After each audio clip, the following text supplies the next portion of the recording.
In this film, we follow the journey of a former military leader facing a court-martial, leading him to end up in a military detention facility. Frustrated by the unfair actions of the warden overseeing the place, he decides to take matters into his own hands and seek retribution against the authorities. Can they successfully challenge the warden's control? Let's discover the outcome in The Last Castle. The movie kicks off by portraying a military prison resembling a castle, supervised by Colonel Winter. In his office, Winter receives a visit from his underlings who inform him about the impending transfer of a lieutenant general, now a prisoner, to their facility. This news fills Winter with pride as the prison chief, getting the chance to personally welcome the arrival of one of the most respected figures in the U.S. military. Word about the general's imminent arrival spreads among the inmates, sparking excitement among nearly all prisoners. This includes Yates, a former soldier turned bookie, who eagerly anticipates the general's entrance. Before too much time passed, the eagerly anticipated individual finally made an entrance, none other than Lieutenant General Eugene Irwin. Irwin had been handed a 10-year sentence for going against the president's orders and sending U.S. troops on a mission in Burundi, resulting in the deaths of 8 soldiers. Colonel Winter, the head of the prison, holds great admiration for Irwin and plans to request the general's signature on one of his many war books. While Winter is retrieving his book, Irwin casually chats with a prison guard. Irwin doesn't hold back, openly criticizing Colonel Winter's precious collection of military artifacts, deeming it something a seasoned battlefield veteran would never possess. According to Irwin, these objects only serve as painful reminders of war experiences. Little does Irwin know, Winter overhears his remarks and takes offense, despite the fact that Winter has never been directly involved in a battle himself. Winter declined to request General Irwin's signature. As Irwin was leaving Winter's room, he encountered a prisoner named Aguilar, who greeted the general with a salute. However, Winter promptly stopped Aguilar from paying respects to Irwin, emphasizing that he was now a prisoner and no longer held the rank of a general. The following day, while all the inmates engaged in their recreational activities in the field, a dispute among some prisoners escalated into a riot. Irwin observed from the sidelines as the warning alarm blared, and prison guards attempted to restore order by using rubber bullets on the rioting inmates. Meanwhile, Colonel Winter merely observed the situation from his office. During lunchtime, the inmates approached General Irwin, expressing their grievances about the mistreatment by Colonel Winter and the prison guards. This included complaints about the deaths of some inmates due to rubber bullets. The prisoners were hopeful that Irwin might convey their concerns to his contacts in the government, urging decisive action against Colonel Winter and his team. However, Irwin expressed a desire to serve his sentence in the prison without entangling himself in such matters. Aguilar later paid a visit to Irwin, offering another salute. Aguilar couldn't conceal his admiration for one of the most renowned war veterans in the United States. Irwin and Aguilar engaged in a casual conversation about respectful gestures in military history, unaware that Colonel Winter observed them from a distance. Aguilar's profound respect for General Irwin unsettled the snobbish Colonel Winter. Winter was anxious that the inmates might hold more respect for Irwin, a fellow prisoner, than for him, the prison head. To prevent other inmates from following his lead, Winter instructed Aguilar to spend a full 24 hours in the field, saluting the warden's office. Even in heavy rain, Winter didn't hesitate, not delaying Aguilar's punishment, despite the man shivering from the cold. Seeing Aguilar's plight, Irwin approached and suggested he take shelter from the pouring rain. However, Irwin faced reprimands and beatings from the prison guards on Winter's orders due to his intervention. Irwin later confronted Winter about the rights prisoners should have in the prison. Winter quickly countered, citing rules prisoners must adhere to, including not interfering with the duties of the prison guards. Since Winter's admiration for Irwin had diminished after the general's comments about his war object collection, Winter ordered Irwin to lift large rocks. Irwin's designated sentence turned into a betting spectacle orchestrated by Yates, with inmates wagering on whether the general could complete the task or give up halfway. Despite his less robust physique, Irwin diligently moved the sizable rocks without a hint of complaint, even bearing his scars from the battlefield in the scorching weather. Among the scars was one earned when the general valiantly defended his men, solidifying his esteemed status in the history of the United States military. Although his sentence extended to a full day with subsequent solitary confinement, Irwin persevered in completing his assignment. Upon his return to the detention cell, Irwin garnered respect from all the inmates. They perceived his commitment to serving his sentence as a genuine display of the inspirational spirit inherent in a true warrior. Yates visited Irwin in his cell, offering a bunch of cigarettes as a gift. As Irwin wasn't a smoker, he instructed Aguilar to share the cigarettes with all the inmates. It turns out Irwin knew Yates' father, who happened to be a subordinate of the general. Irwin shared with Yates the inspiring story of his father, who boosted the soldiers' morale when they were surrounded in enemy territory with slim chances of survival. He emphasized the soldiers under his command were like family and needed saving at any cost. Yates, a former officer and helicopter pilot, appeared fascinated by Irwin's account of his father's history. The following day, Irwin approached the prisoners assigned by Winter to build a wall, encouraging them to view the task differently. He likened the construction of the wall to building a castle wall, drawing parallels to medieval castle structures. He requested Aguilar to instruct the inmates on constructing sturdy stone and mortar walls, as Aguilar had mentioned his father's expertise in masonry. Following Irwin's guidance, who effectively organized and guided the prisoners, they embarked on building a castle wall together. Rather than being referred to as a general, Irwin earned the nickname Chief from the inmates, signifying their respect for his leadership.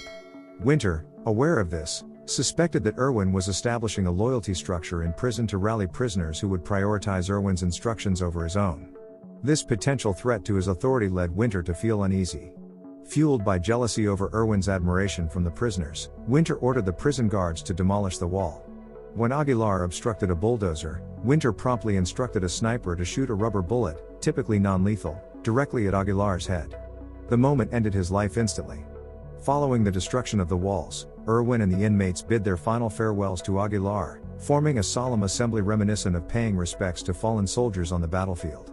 Later on, feeling his authority was at risk, Winter approached Irwin's detention cell and proposed a small arrangement, hoping Irwin would stay silent about Aguilar's tragic incident. However, Irwin firmly declined Winter's offer, asserting that he and the inmates would demand Colonel Winter's resignation for perceived misuse of his position leading to unnecessary violence. Aware that the prison guards might report their actions to Winter, the inmates adopted a soldierly demeanor around Irwin, utilizing code words and gestures. During his prison visit, Brigadier General Wheeler, Winter's higher-up, urged him to uphold his earlier complaints about Irwin, whom Winter perceived as delusional in wanting to seize his warden position, viewing the prison as a battlefield. On a contrasting note, Wheeler, who holds respect for Irwin, personally engages with the general adorned with a star on his shoulder. He attentively hears out Irwin and the inmates' grievances regarding Winter's arbitrary actions. Wheeler then advised Irwin to gather credible evidence of Winter's wrongdoing to take proper action against him. Following this, Irwin and some of his closest inmates initiated plans to oust Winter from his role as chief warden. Yates appeared enthusiastic about joining them initially but chose to part ways with Irwin and his group for undisclosed reasons. Observing Yates' departure, Winter approached him, offering a reduced sentence as a bribe in exchange for becoming his informant to unveil Irwin's plans. Yates, in turn, accepted his proposal. Successfully diverting the attention of the prison guards, Irwin then shares his plan with all the inmates to reclaim control of the prison from Winter's grasp. They aim to hoist the United States flag upside down, symbolizing danger and signaling that Winter can no longer command the prisoners, ultimately leading to his removal from office. Upon revealing the plan to the inmates, Irwin becomes aware that Yates is acting as a spy, reporting to Winter. Irwin invites Yates for a one-on-one conversation, where he offers advice and acknowledges seeing the conscience of a true warrior within him. Irwin expresses that Winter only perceives the negative aspects of Yates, exploiting him for personal gain. On the contrary, Irwin sees the best in Yates, firmly believing in his fighting spirit to defend those who are unjustly persecuted. Yet, Yates brushed off Irwin's words and promptly reported his plans to Winter. Upon discovering Irwin's intentions, Winter swiftly concealed the flag in his office. Soon after, an inmate stormed into Winter's office, rebuking Yates as a traitor, compelling Winter and his aides to intervene and control the situation. Seizing the opportunity, Yates surreptitiously took the flag from Winter's office and hid it. The following day, Yates approached Winter, asserting that Irwin already possessed his flag. In response, Yates was swiftly confined to solitary, as he was, in fact, aligned with Irwin. Winter promptly commanded nearly all of his men to assemble the prisoners in the field and search for the flag in the detention cell. However, this was a crucial aspect of Irwin's strategy to trap the prison guards inside, allowing the prisoners more freedom in the field. Irwin had orchestrated a plan to create chaos within the prison, aiming to demonstrate to Wheeler that Winter was unfit and should be ousted from office. Conversely, Yates successfully broke out of solitary confinement just as the disturbances erupted. A fellow inmate reached the communications room, contacting Wheeler to report the turmoil in the prison and Winter's incapacity to manage the prisoners. In response, Winter deployed his remaining forces to fend off the convicts, now operating under Irwin's command.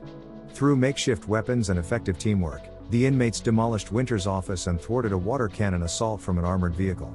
Upon learning of Wheeler's impending arrival in 20 minutes, Winter hastily instructed helicopters to unleash ammunition on the prisoners. Anticipating this move, Irwin rallied the inmates to assist Yates in taking control of a helicopter. Once in charge, Yates eliminated the sniper responsible for Aguilar's death. As all of Winter's attempts were thwarted by Irwin and the inmates, he finally stepped in, commanding his entire force to encircle the inmates at gunpoint, justifying the use of lethal ammunition in emergencies for prison guards. Winter then instructed the prisoners to lie down, but they disregarded his orders until he emphasized the threat of snipers above. Preferring to avoid further casualties, Irwin directed his fellow inmates to comply, and they promptly adhered to the general's instructions. Winter appealed to Irwin to return his flag, but Irwin declined. Undeterred, Irwin turned and proceeded towards the flagpole to hoist it. Growing increasingly agitated, Winter ordered Irwin to halt, yet Irwin paid no heed. Despite Winter's attempts to compel Irwin to stop, including ordering his troops to shoot, they remained unresponsive.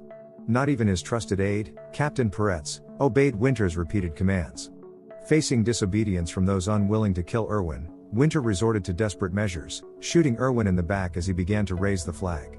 Even in death, General Irwin persisted, hoisting the flag until the last drop of blood. Following this, Peretz apprehended Winter for shooting Irwin. Subsequently, the reinvigorated prisoners saluted the flag once more. Winter was taken aback to realize that Irwin had correctly flown the flag, rendering his shooting futile. The film concludes with flags fluttering over the prison walls upon General Wheeler's arrival. Colonel Winter was promptly escorted away in handcuffs. As a tribute to their fallen comrades, including Aguilar and Irwin, the convicts erected a new wall engraved with names on the castle walls. Don't forget to subscribe and turn on the notification bell if you want to watch more videos like this. Thank you for watching and see you again soon. Take care.